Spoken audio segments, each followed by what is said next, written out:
ராமநாதபுரம் அருகே தகாத உறவுக்கு இடையூறாக இருந்த கணவரை கொலை செய்ய முயற்சித்த பெண்ணை போலீசார் கைது செய்தனர்.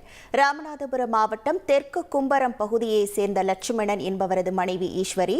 இவர் வேலைக்கு சென்ற இடத்தில் ஒடிசாவை சேர்ந்த நபருடன் பழக்கம் ஏற்பட்ட நிலையில் இது அவரது கணவர் லட்சுமணனுக்கு தெரிந்து பிரச்சினை நடந்துள்ளது.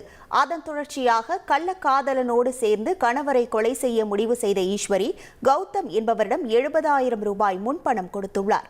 ஆனால் லட்சுமணனின் நிலையை கண்டு பரிதாபப்பட்ட கௌதம் அவருக்கே போன் செய்து விவரத்தை கூறியுள்ளார். அது மட்டுமின்றி மனைவியின் கள்ளக்காதலனை கொல்ல பணம் கேட்டு பேரம் பேசியுள்ளார். அதிர்ச்சியடைந்த லட்சுமணன் அளித்த புகாரின் அடிப்படையில் அவரது மனைவி ஈஸ்வரி, கௌதம், இடைத்தரகராக செயல்பட்ட பிரதீபன் ஆகியோரை போலீசார் கைது செய்தனர். ஈஸ்வரியின் கள்ளக்காதலனான சக்திகுமார் விஜயை போலீசார் தேடி வருகின்றனர். இதனிடையே லட்சுமணனிடம் கௌதம் பேரம் பேசும் ஆடியோ வெளியாகியுள்ளது. இப்போ மறுபடியும் ஃபோன் பண்ணி அந்த ஹிந்திக்காரன் ஃபோன் பண்ணி என்னைய பண்ண சொன்னான். நீ இறங்கு, நீ அடிச்சு விடு, என்ன பாத்துக்குருவோம் அப்படின்னு அவன் அந்த ஹிந்திக்காரனும் பேசுறான், அந்த அக்காவும் பேசிட்டாங்க. 2 பேரும் பேசுறாங்களா? ஆளை காலி பண்ண சொல்லி உங்களை காலி பண்ண சொல்லி.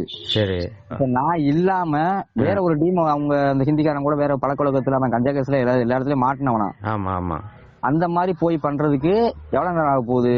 சரி சரி சரி சரி, 1 நிமிஷம் கூட ஆகாது. சரி நண்பா, எனக்கு இப்ப அடுத்து போறது வந்து பெரிய மேட்டர்லாம் கிடையாது. அவனை செய்யணும். உங்க ஒய்ஃபை கை வைக்க வேணாம். அந்த அவனை இந்திக்காரன இவன் அடுத்து போட்டுருவோமா? அதை செய்வோம். முதல்ல என்னன்னு பேசி பாப்போமே, ஆகாதா? ஆனா பேசுறதுக்கு வாய்ப்பே இல்லைண்ணே.